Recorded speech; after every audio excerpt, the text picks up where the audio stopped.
नमस्कार दोस्तों, स्वागत है आप सभी का आपके अपने YouTube channel objective centre GK पर। इस वीडियो में हम लोग दोस्तों राष्ट्रीय आय पर रिलेटेड वन लाइनर क्वेश्चन देखेंगे। ठीक, अगर आप लोगों ने पिछले वीडियो नहीं देखा है तो आप लोग डिस्क्रिप्शन बॉक्स में जाएं, वहाँ पर हमने प्लेलिस्ट का लिंक दिया है, आप वहाँ से जाके देख सकते हैं। ठीक, तो चलिए स्टार्ट करते हैं उसी के आगे का क्वेश्चन। तो देखिए, सबसे पहले राष्ट्रीय आय होता क्या है। तो देखिए, किसी निश्चित अवधि के लिए एक देश की जो राष्ट्रीय आय होती है वह एक वित्तीय वर्ष जो होता है, जो वित्तीय वर्ष चालू होता है वह 1 अप्रैल से 31 मार्च तक होता है, में उत्पादित अंतिम वस्तुओं और सेवाओं के मौद्रिक मूल्य के बराबर होती है। ठीक, और राष्ट्रीय आय की जो गणना की जाती है वह घरेलू आय प्लस विदेशों से प्राप्त शुद्ध कारक आय, इन दोनों के योग के बराबर होता है राष्ट्रीय आय। ठीक, तो ये हो गया आपका। अब देखिए अगला क्वेश्चन है यहाँ पर कि राष्ट्रीय आय लेखा प्रणाली का जन्मदाता किसे कहा जाता है। तो देखिए, राष्ट्रीय आय लेखा प्रणाली यानी कि नेशनल इनकम अकाउंटिंग सिस्टम को जो जन्मदाता हैं वह साइमन कुजनेट्स हैं। ठीक, तो राष्ट्रीय आय लेखा प्रणाली के जन्मदाता साइमन कुजनेट्स को कहा जाता है। ठीक, अगला क्वेश्चन है कि वर्ष 1949 में भारत सरकार द्वारा नियुक्त राष्ट्रीय आय समिति के अध्यक्ष कौन थे। तो देखिए, वर्ष 1949 में भारत सरकार द्वारा नियुक्त राष्ट्रीय आय समिति के जो अध्यक्ष थे वह पीसी महालनोबिस थे। ठीक, तो पीसी महालनोबिस वर्ष 1949 में भारत सरकार द्वारा नियुक्त राष्ट्रीय आय समिति के अध्यक्ष थे। ठीक, अगला क्वेश्चन है कि भारत में प्रति व्यक्ति आय में वृद्धि की दर मंद होने का मुख्य कारण क्या है। तो देखिए, भारत में प्रति व्यक्ति आय में वृद्धि की दर मंद होने का जो मुख्य कारण है वह है कि उच्च पूंजी उत्पाद अनुपात व जनसंख्या वृद्धि की ऊंची दर। ठीक, तो प्रति व्यक्ति आय में वृद्धि दर मंद होने का जो मेन कारण है भारत में वह है उच्च पूंजी उत्पाद अनुपात व जनसंख्या वृद्धि की ऊंची दर के कारण क्या होता है कि दर मंद है भारत का प्रति व्यक्ति आय में। ठीक, अगला क्वेश्चन कि भारत में अर्थव्यवस्था का कौन सा क्षेत्र बचत यानी कि सर्वाधिक योगदान करता है। तो देखिए, भारत में अर्थव्यवस्था में जो सबसे ज़्यादा सेविंग करता है जो क्षेत्र वह रहता है हमारा घरेलू क्षेत्र। घरेलू क्षेत्र ज़्यादा सेविंग करता है। ठीक, देखिए अगला क्वेश्चन कि भारत की सर्वाधिक बचतों में सर्वाधिक हिस्सा किसका होता है। तो देखिए, भारत की घरेलू बचतों में सर्वाधिक हिस्सा जो होता है वह भौतिक परिसंपत्ति यानी कि फिजिकल असेट्स का होता है। ठीक, तो भौतिक परिसंपत्तियों का घरेलू बचत सर्वाधिक हिस्सा होता है।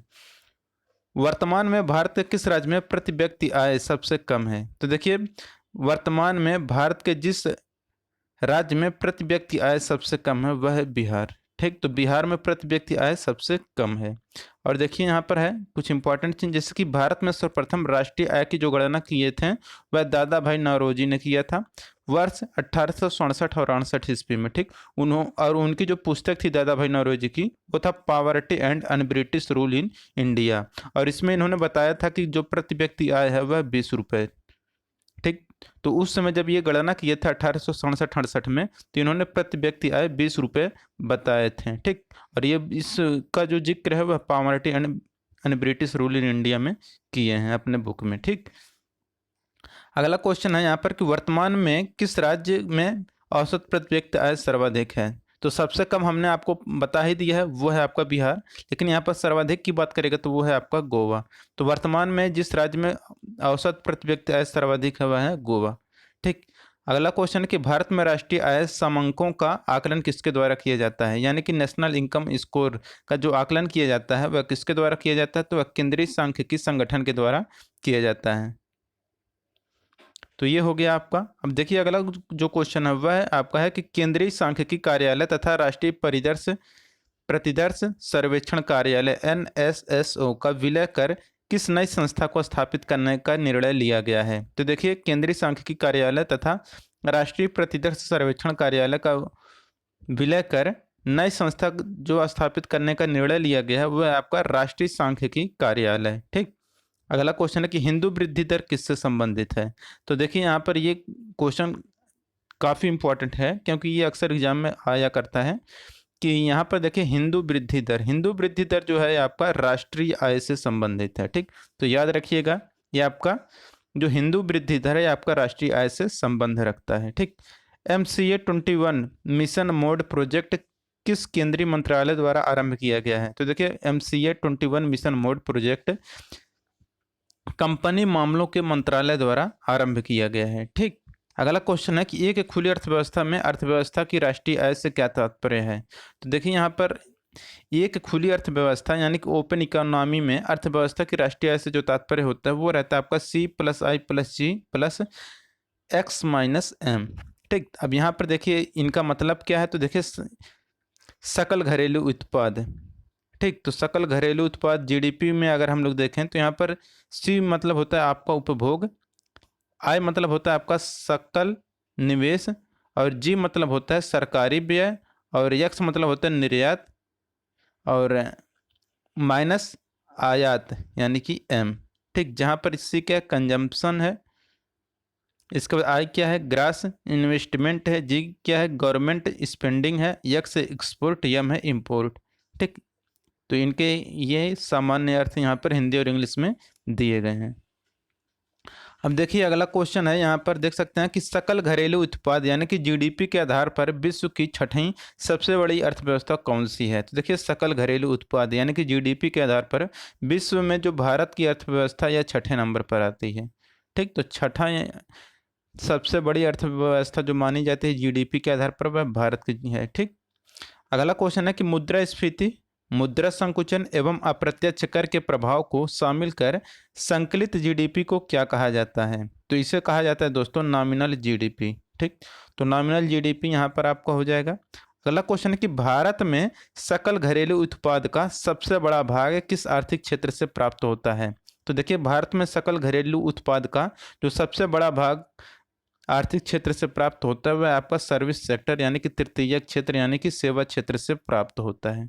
ठीक, अगला क्वेश्चन है कि भारत की राष्ट्रीय आय में ग्रामीण अर्थव्यवस्था कितना प्रतिशत योगदान है। तो देखिए भारत की राष्ट्रीय आय में ग्रामीण अर्थव्यवस्था का जो प्रतिशत योगदान है वह लगभग 46% योगदान रहता है। ठीक, सकल राष्ट्रीय उत्पाद यानी कि जीएनपी यानी कि ग्रास नेशनल प्रोडक्ट क्या है। तो देखिए सकल राष्ट्रीय उत्पाद जो है ये आपका राष्ट्रीय उत्पाद का मूल्य मापन होता है। ठीक, राष्ट्रीय प्रतिदर्श सर्वेक्षण संगठन जिससे कि हम लोग बोलते हैं NSSO। ठीक, यानी कि नेशनल सैंपल सर्वे ऑर्गेनाइजेशन की स्थापना किस वर्ष की गई थी। तो 1950 ईस्वी में NSSO की स्थापना की गई थी।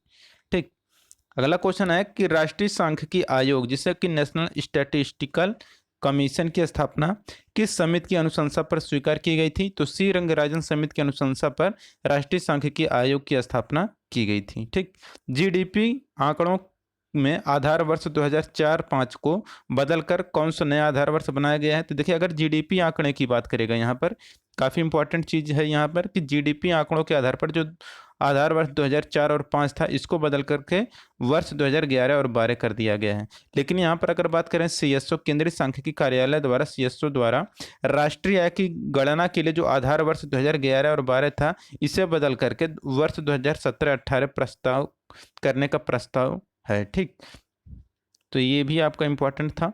अब देखिए यहाँ पर ये कुछ इम्पोर्टेंट चीज़ें हैं जैसे कि PC महालनोबिस के जन्मदिन पर प्रतिवर्ष 29 जून को राष्ट्रीय सांख्यिकी दिवस मनाया जाता है। तो ये भी इम्पोर्टेंट है कि राष्ट्रीय सांख्यिकी दिवस नेशनल स्टैटिस्टिक्स डे कब मनाया जाता है। तो 29 जून को मनाया जाता है। किसके उपलक्ष्य में बनाया जाता है। तो PC महालनोबिस के जन्मदिन के उपलक्ष्य पर यह बनाया जाता है। ठीक, तो ये आपका था दोस्तों राष्ट्रीय आय से संबंधित कुछ इंपॉर्टेंट क्वेश्चन। वीडियो अगर अच्छा लगा हो आपको दोस्तों तो वीडियो को लाइक करिए और अपने दोस्तों के साथ शेयर करिए। और अगर आप लोगों ने इसका पिछला वीडियो नहीं देखा है तो आप लोग डिस्क्रिप्शन बॉक्स में जाएं, वहाँ पर हमने प्लेलिस्ट का लिंक दिया है, आप वहाँ से जाके इसका कंप्लीट वीडियो देख सकते हैं और आगे आने वाला वीडियो भी हम लोग उसी प्लेलिस्ट में देख सकते हैं। ठीक, लेंगे नेक्स्ट वीडियो में। Thank you.